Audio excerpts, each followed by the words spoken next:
Hi friends, అందరికీ నమస్తే. Welcome back to our channel Mahi Gopi vlogs అండి. గేట్ వేస్తే అన్న చెల్లెలిద్దరు తోడు దొంగలండి. మెట్లు ఎక్కడం దిగటం, వాళ్ళు ఎక్కడ పడతారని నేను కావాలన్నమాట.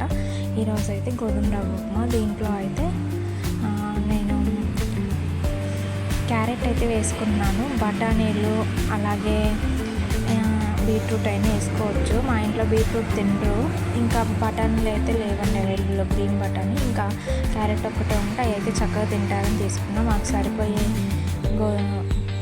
రవ్వ తీసుకొని ఫస్ట్ ఆయిల్లో అయితే ఫ్రై చేసుకుంటున్నాను, పచ్చి వాసన పోయేంత వరకు. అది ఫ్రై చేసేసుకొని పక్కన పెట్టేసుకున్న తర్వాత మళ్ళీ అదే కడాయిలో ఆయిల్ వేసేసి దాంట్లో తాలింపు గింజలు అయితే వేసుకుంటున్నాను. తాలింపు గింజలు అంటే ఆవాలు, జీలకర్ర, పచ్చెనపప్పు, మినప్పప్పు, కరివేపాకు, అలాగే ఎండుమిరపకాయలు.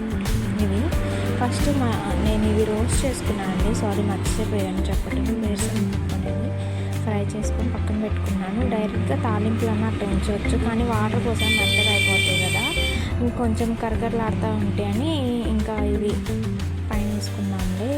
ఉప్మా ఉడికాక అని చెప్పి పక్కన పెట్టుకొని తర్వాత తాలింపు అయితే ఫ్రై చేసేసుకున్నాను అనమాట.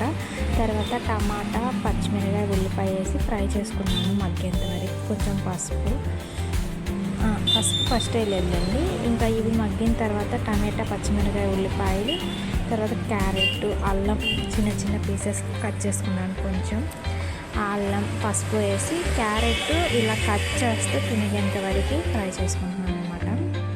మూత పెట్టేసుకుంటున్నాను, చక్కగా ఉడికిపోద్ది అనమాట. ఇదంతా నేను మీడియం ఫ్లేమ్లో పెట్టే చేసుకుంటున్నాను, ఎందుకంటే అల్లం కూడా వేసేస్తాను అనమాట.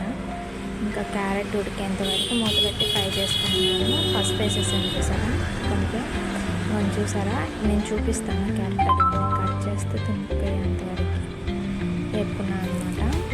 ఇంకా వీటిలో నేను తీసుకున్న రవ్వకి దానికి త్రిబులు అంటే 1 కప్పు తీసుకున్నాను అనుకో, 3 కప్పులు వాటర్ పోసుకోవాలి. అలాగే మాకు సరిపడా రవ్వ నేను తీసుకున్నాను కాబట్టి దానికి త్రిబుల్ 4.5 కప్పు. నేను కప్పున్నర అయితే తీసుకున్నాను. 1 కప్పున్నరకి 3 అంటే 1 కప్పుకి 3, అర కప్పుకి కప్పున్నర, 4.5 కప్పు వాటర్ పోసుకున్నాను. తర్వాత సాల్ట్ యాడ్ చేసుకున్నాను.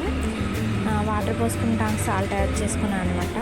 ఇంకా ఇది కడిపిల్లాడేటప్పుడు మనం ఫస్ట్గా ఫ్రై చేసి పక్కన పెట్టుకున్న ఉప్మా అయితే వేసుకొని కలపెట్టుకోవాలి, ఉండలు లేకుండా. ఇంకా వాటర్ అనేది పైకి చాలా ఉన్నట్టు అనిపిస్తుంది కానీ ఉడికిపోద్దండి, చక్కగా సరిపోతాయి ఆ వాటర్. పర్ఫెక్ట్గా చక్కగా టేస్ట్ చాలా అంటే చాలా బాగుంటుంది అనమాట.